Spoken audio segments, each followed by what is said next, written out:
हिसार की राजनीति की बात करेंगे, वोटर्स ऑफ मूड दिखाएंगे, लेकिन सबसे पहले बात कर लेते हैं हिसार की गर्मी की। हिसार में इस वक्त अगर तापमान की बात कर ली जाए तो 45 डिग्री के आसपास यहां पर तापमान पहुंचा हुआ है, लेकिन जिस हिसाब से गर्मी की तपिश यहां पर देखने को मिल रही है, महसूस की जा रही है, क्या राजनीति की तपिश भी बढ़ेगी और किस तरह से सियासी समीकरण बदलेंगे, तमाम पहलुओं पर कुछ लोग हमारे साथ जुटे हैं, इनसे बातचीत करेंगे और तमाम पहलुओं पर सियासी जो भी समीकरण बनेंगे उस पर चर्चा करेंगे। आपको बता दें कि अगर हिसार लोकसभा क्षेत्र की बात कर ली जाए तो यहां से तमाम प्रत्याशी मैदान में है। कांग्रेस की अगर बात करी जाए तो जयप्रकाश पर दाव खेला है, बीजेपी की बात कर ली जाए तो रणजीत चौटाला मैदान में, साथ ही साथ इनकी दो बहुएं, एक इनेलो से तो दूसरी जजपा से मैदान में है। कुछ लोग हैं हमारे साथ सियासी पहलुओं पर, इन्हीं से बातचीत कर लेते हैं। सीधे सीधे बात यही कि गर्मी की तपिश जिस तरह से महसूस की जा रही है, राजनीति की तपिश क्या लगती है आपको? राजनीति की तपिश बहुत अच्छी चल रही है इस टाइम। गर्मी में पसीना निकल रहा है और राजनीति का खास तौर पे। तो अभी चुनाव का माहौल है, 25 तारीख को जैसे वोटिंग है, तो सभी से हम तो यही अपील करते हैं कि मैक्सिमम वोटिंग होनी चाहिए। अपने शहरों की वोटिंग 80% के करीब जानी चाहिए। अच्छा, चलिए, वोटिंग की परसेंटेज जितनी हो अच्छी बात है, सरकार भी इसी तरीके से काम करती है, चुनाव आयोग भी कहता है कि वोटिंग परसेंटेज बढ़े, लेकिन मुद्दों की बात कर ली जाए, कौन कौन से मुद्दे हिसार में आपको लगता है कि जो इस बार हावी रहेंगे? देखो, ये इलेक्शन जो है लोकसभा का है, तो हिसार की बात ना करके देश की बात की जाए तो ज़्यादा बेहतर है।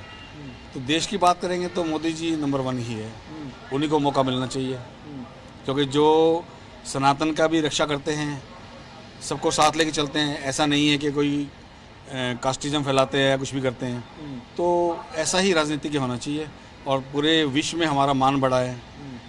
धारा 370 हटी है, जैसे अयोध्या मंदिर बना है, बहुत ऐसे मुद्दे हैं जो उन्होंने बड़े तरीके से मतलब समाधान किया है और पूरा देश हित में काम कर रहे हैं। लेकिन अगर हिसार की डेवलपमेंट की बात कर ली जाए, 5 साल जो पिछले बीते, लगता है कामकाज हुआ है कामकाज तो। मतलब अगर लोकसभा क्षेत्र से देखा जाए तो हवाई अड्डा में मिला है, काफ़ी कुछ मिल रहा है, हाईवे मिल रहे हैं बड़े बड़े, पैसा आ रहा है, सब कुछ हो ही रहा है। और जब देश का भला होगा तो शहर का भला तो होगा ही होगा। आप बताइए जी, क्या लगता है हिसार में कमी क्या लगती है? घूमते होगे, देखते होगे, लोकसभा क्षेत्र में सब कुछ स्मूथ है या कुछ दरकिनार है? हिसार में रेलवे स्टेशन का बहुत बढ़िया कार्य चल रहा है और इंटरनेशनल हवाई अड्डे की कार्रवाई चल रही है। ये लोकसभा क्षेत्र के हिसाब से बढ़िया है।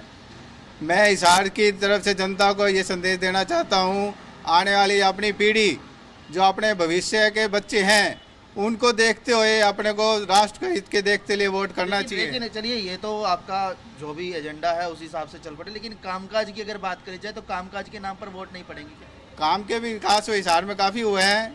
हिसार में सड़कें बढ़िया बनी है, टाउन पार्क का विकास हो रहा है और काफ़ी काम जो चल रहे हैं वो लोकसभा के हिसाब से बढ़िया चल रहे हैं। आपको क्या लगता है जी, कौन कौन से मुद्दे इस बार चुनाव में हावी देखने को मिलेंगे? देखो, ये लोकसभा का चुनाव है, तो जो मोदी जी की नीतियां हैं उनको आगे बढ़ाते हुए हमें उनको सपोर्ट करना चाहिए।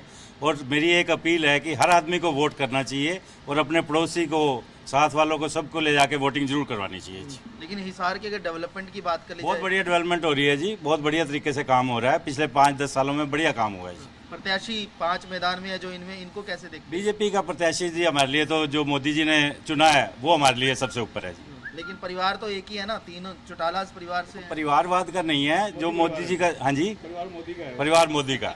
हम भी मोदी के परिवार से हैं और वो भी मोदी के परिवार से। आप क्या कहेंगे जी, ओवरऑल किस तरह की डेवलपमेंट चाहते हैं हिसार को देखते हुए? सर देखो, ओवरऑल डेवलपमेंट बढ़िया चल रही है, पर हम जनता है, हम कभी सेटिस्फाइड नहीं होते।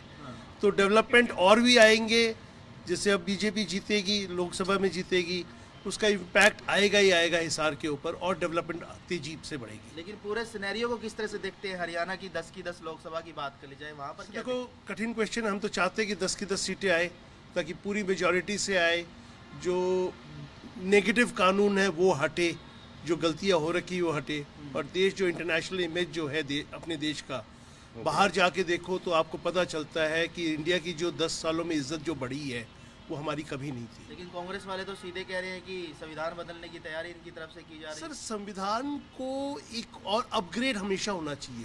हम कहते हैं चेंज इज इनएविटेबल। तो जो चीज़ें गलत हुई है, जो चीज़ें वक्त के साथ बदलाव जो चाहिए वो ज़रूरी है। तो हम चाहेंगे कि संविधान में जो ज़रूरत चेंजेस है वो करें। कुछ कानून है जो अंग्रेजों के टाइम के बने हुए हैं, वो चीज़ें चेंज होनी चाहिए। वो अब उनकी कोई रेलेवेंस नहीं है, तो वो हटाएं, तभी जाके आगे देश तरक्की करेगा।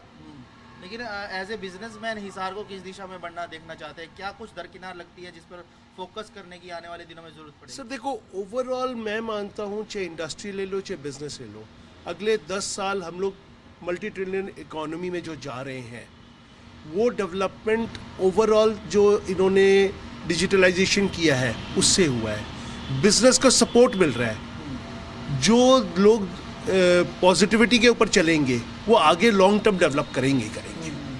आप क्या कहेंगे जी, किस तरह से कामकाज लग रहे हैं और क्या लगता है कि हम देखो बढ़िया हो रही है। एयरपोर्ट बना दिया हिसार के अंदर, देखो जी रेलवे के अंदर सुधार हो रहा है, काफ़ी रोड अच्छे हो गए हैं और बाकी कुछ होएंगे जो भी है।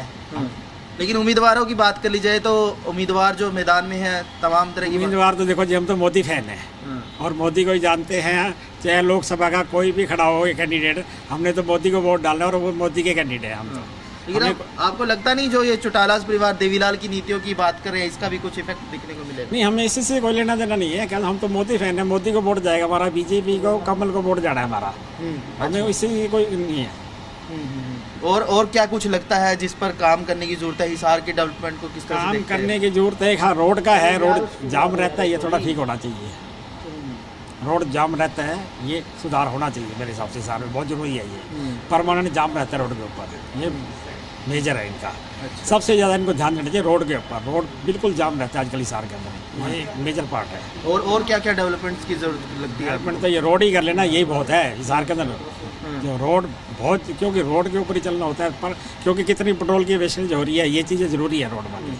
आपको क्या लगता है हिसार में कितने कामकाज हुए हैं? तमाम उम्मीदवारों को किस तरीके से देखते सर हैं? कामकाज सारे अच्छे हुए हैं सरकार में, और जहाँ तक सरकार ने किसानों के बारे में काफ़ी सोचा है, मैं किसान फैमिली से बिलोंग करता हूँ, तो बहुत बढ़िया है। आने वाला टाइम भी बहुत बढ़िया आप रहेगा। कौन से इलाके से आते हैं? वहाँ किस तरह? मैं आदमपुर हल्के से आता हूँ सर। तो वहाँ पर क्या सिचुएशन है? पॉलिटिकल सिनेरियो की बात कर ली जाए, बहुत बढ़िया है। जयप्रकाश मैदान में है, तमाम प्रत्याशी मैदान में सर मैदान में तो सारे होते हैं, हाँ। जितना तो एक को होता है वो आपको पता ही है। सरकार जो इस टाइम एट प्रेजेंट है बहुत बढ़िया है, आने वाले टाइम में भी बहुत बढ़िया रहेगी। चलिए, कुल मिलाकर कई पहलुओं पर लोगों ने खुलकर बातें की है, मुद्दे इन्होंने गिनवाने की कोशिश की है, लेकिन चुनावी समीकरण किस तरह से बदलेंगे और क्या कुछ निकल कर सामने आएगा, ये तो देखने वाली बात रहेगी। लेकिन इतना तय है, हिसार के डेवलपमेंट से रिलेटेड और हिसार के मुद्दों को लेकर जो है हिसार की जनता भी इस बार वोट करने की तैयारी में है। कैंपस से राजेंद्र कुमार के साथ रोहित कुमार, जी मीडिया हिसार।